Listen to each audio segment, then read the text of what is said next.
5 ছেপ্টেম্বৰ তাৰিখে উত্তৰ গুৱাহাটীত যিটো এক ভয়াৱহ কাণ্ড যি দুৰ্ঘটনা নাও দুৰ্ঘটনা সংঘটিত হৈ গ'ল তাৰ আজি মোটামুটি প্ৰায় 22-20 দিন পাৰ হৈ গ'ল আৰু কিছুদিন পিছতে এমাহ সম্পূৰ্ণ হ'ব। কিন্তু তাৰ পিছতো আমাৰ দুৰ্যোগ আজিলৈ অব্যাহত আছে। আমি আজিও যিদৰে চিটি বাছত ওলমি যোৱা যায়, আমাৰ উত্তৰপৰীয়া ৰাইজসকল জাহাজৰ অভাৱত ওলমি যাবলগীয়া অৱস্থাত এতিয়া হৈছে আৰু ইয়াতকৈ ডাঙৰ দুৰ্যোগ হয়তো হ'ব পাৰে, কিয়নো জাহাজবোৰো খুব বেয়া।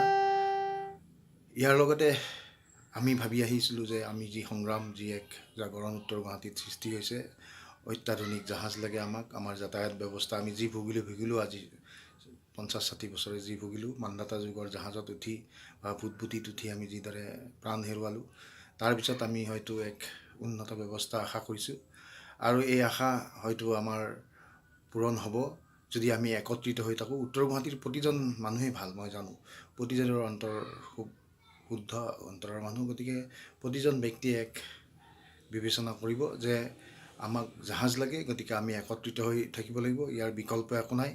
আৰু একত্ৰিতভাৱে আমি সকলোৱে এই জাহাজ দাবী জনাই আমি চৰকাৰৰ পৰা হস্তগত কৰিবই লাগিব, তাৰ গত্যন্তৰ নাই, নহ'লে ভৱিষ্যতেও এনেকুৱা দুৰ্ঘটনা হ'ব। গতিকে আমাৰ মাজত যাতে বিভাজন নহয়। এতিয়া যিহেতু এমাহ এইদৰে অতিবাহিত হ'ল, আমাৰ হয়তো বিভাজন আৰম্ভ হোৱাৰ এক প্ৰক্ৰিয়া আৰম্ভ হ'ব। অহাকালি দেখিছোঁ উত্তৰ গুৱাহাটীৰ বিভিন্ন অঞ্চলত বিভিন্ন ধৰণৰ অনুষ্ঠান প্ৰতিষ্ঠান আহ্বান কৰা হৈছে, তাৰ ভিতৰত এখন যাত্ৰীৰ সুৰক্ষাৰ বাবে সভাও আহ্বান কৰিছে। আনহাতে ঠিক সেইদৰেই একে সময়তে শিলহাকুত গুৱাহাটীৰ পৰা অহা এটা সংগঠনে আমাৰ যিসকল ব্যক্তি নিহত হ'ল তেওঁলোকৰ শ্ৰদ্ধাঞ্জলি অনুষ্ঠান এটা আয়োজন কৰিছে।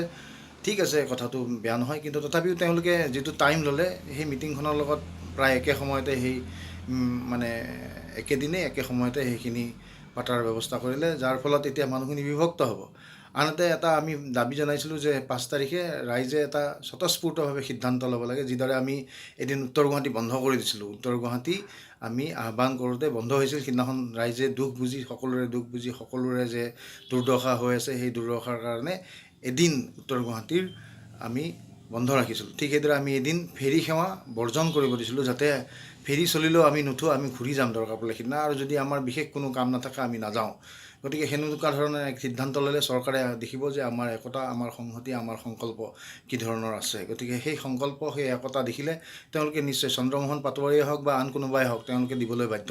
আমাক জাহাজ লাগে, জাহাজ লাগিব, এইটো দাবীত আমি অটল হৈ থাকিব লাগে। কিন্তু যদি আমি এনেকৈ বহুদা বিভক্ত হৈ যাওঁ, তেতিয়াহ'লে আমাৰ গত্যন্তৰ নাই। আমাৰ 3-4টা গ্ৰুপ হ'ব, তাৰে 2টা গ্ৰুপে হয়তো বেলেগ কিবা বস্তুত সন্মত হৈ যাব, এটা গ্ৰুপে জাহাজ বিচাৰিব, য'ত গণতান্ত্ৰিক ব্যৱস্থা, গতিকে যিটো ছাইডে বেছি মানুহ থাকিব সেইটোৱে দিব। গতিকে সেনেকুৱা ধৰণৰ সিদ্ধান্ত হ'লে আমি হয়তো আগৰ সেই পুৰণা অৱস্থালৈ ঘূৰি যাব লাগিব আৰু সেইদৰেই আমি আমাৰ জীৱন নিৰ্বাহ কৰিব লাগিব। কোনোবা দিনা হয়তো আকৌ 2-4জন আমি হেৰাম, এইদৰে আমি কান্দোন কাটোন কৰিম, চিঞৰ বাখৰ কৰিম, তাৰপিছত হয়তো আমি আকৌ একেদৰেই এই একে অৱস্থাতেই থাকিম আৰু 2-এজন কোনোবাই সুবিধা ল'ব। মই কাকো ব্যক্তিবিশেষক আক্ৰমণ কৰিবৰ কাৰণে এইখিনি কথা কোৱা নাই, মোৰ যিখিনি মনৰ কথা সেইখিনিহে কৈছোঁ দেই। ধন্যবাদ।